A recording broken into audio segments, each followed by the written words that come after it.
දවස් 3ක් තිස්සේ යන මේ ගමන අපේ පවුලට ජීවිතේට අමතක නොවෙන මතකයන් ගොඩක් වේ කියලා අපි හිතුවේවත් නෑ. ශ්‍රී ලංකාවෙන් අපිව බලන්න ආපු අපේ කසින්ලත් එක්ක ඇමරිකාවේ ලෝක ප්‍රසිද්ධ තැන් දෙකක් බලන්න යන මේ ගමනට ඔයාලත් එන්න.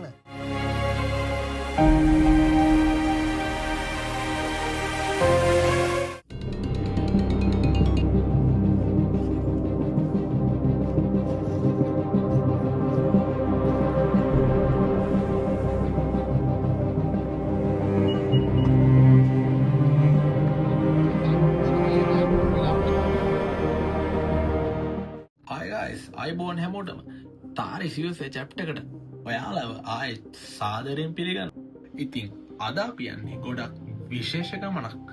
මොකද දන්න ලංකාවෙන් අපි බලන්න ආපු අපේ කසිල්ලත් එක්ක දවස් 3ක රෝඩ් ට්‍රිප් එක යන්න තමයි අපි මේ ලෑස්ති වෙලා ඉන්නේ. මෙන්න මේක එක අපේ ඇජන්ඩා එක. මුලින්ම අපි යන්නේ නිව්යෝක්. කවුරුත් දන්න ආසම තැනනේ. එහෙදී අපි ෆෙරි එකෙන් ගිහිල්ලා ස්ටැචු ඔෆ් ලිබර්ටි එක බලන්න යනවා. ඊට පස්සේ අපි යනවා නයගරා ෆෝල්ස් බලන්න. එහෙදී අපි රෑ ලයිට්ස් බලලා ඊට පහුවෙන්දුදෙත් අපි ෆෝල් එක එක්ස්ප්ලෝර් කරලා ආපහු ගෙදර එන්න තමයි අපේ මේ ප්ලෑන් එක. ඉතින් මේ ලස්සන ජර්නි එක අපිත් එක්ක අත්විඳින්න ඔයාලත් එන්න. අපි එහෙනම් පටන් ගමු.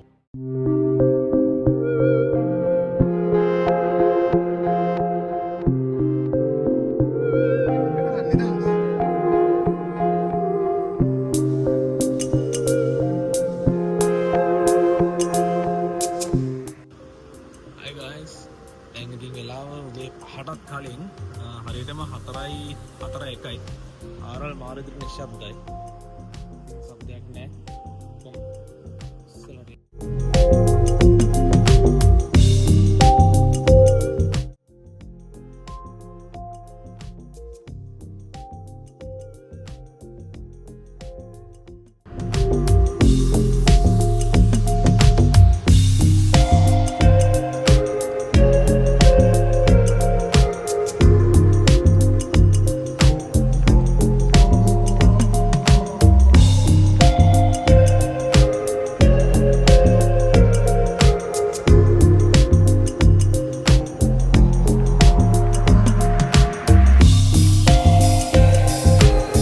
බ්‍රේක්යක් අරගෙන කට්ටියට උදේට කාලා එහෙම දැන් අපි යන්න පටන් ගන්නවා. උදේ 7යි ගන්න තමයි අපිට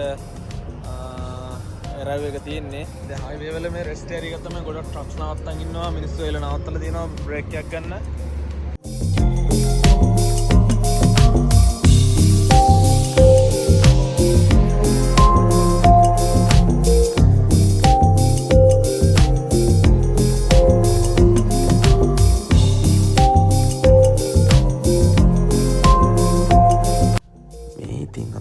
කෑමට නවත්තලා පොඩි විවේකයක් අරගෙන ආය යන්න තමයි හදන්නේ.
ගායිස් අපි එහෙනම් ෆයිනලි නිව්යෝක් වලට ආවා. දැන් අපි ඊළඟ ස්ටෙප් එක තමයි ෆෙරි එකට යන එක.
ගයිස් අපි මෙතැන්ට ඇතුල් වෙනකොට එතන තිබ්බේ ෆෙරි එක ඔල්රෙඩි ෆුල් වෙලා ඉතින් මිනිස්සු ගොඩක් යනවා ඒකේ.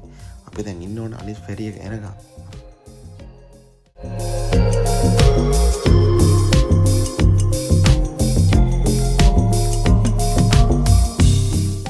මම අර ඉස්සෙල්ලා කිව්වත් වගේ අර ෆුල් වෙලා තිබ්බ ෆෙරි එක තමයි මේ පිටත් වෙන්නේ. මේකේ නම වෙලා ස්ටැචු සිටි ක්‍රූස් කියන එක. අපි දැන් ඉන්න ඕන අපේ ෆෙරි එක එනකම්.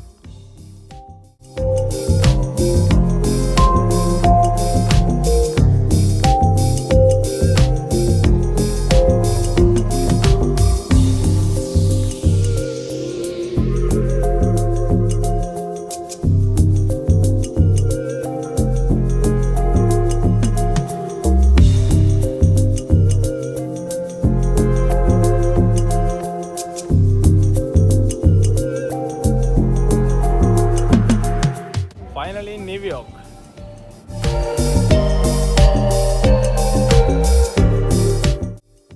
ඕහෝ මොකද මෙච්චර පෝලිම කියලා නේද බැලුවේ. මේ තමයි චෙකින් කරන තැන. අපි නැවට යන්න කලින් අපි හැමෝම චෙක් කරනවා. බෙල්ට් ගලවන්න ඕනේ, ෆෝන්ස් ඔක්කොම දෙන්න ඕනේ. රේඩාර් එකකින් එළියට ගියාට පස්සේ තමයි අපිට ෆෙරි එකට යන පර්මිෂන් එක ලැබෙන්නේ.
පුළුවන් මෙහෙම බලද්දි වතුර කොච්චරක් ගැඹුරුද කියලා.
ෆයිනලි ඉතින් ඔන්න අපේ ෆෙරි එක ආවා. අපි දැන් ඇතුළට යන්නයි හදන්නේ. අපි එහෙනම් නෙක්ස්ට් එපිසෝඩ් එකේදී හම්බෙමු ෆෙරි එකකින් ස්ටැචු ඔෆ් ලිබර්ටි එකට යන ගමනේදී. අපිත් එක්කම ඉන්න.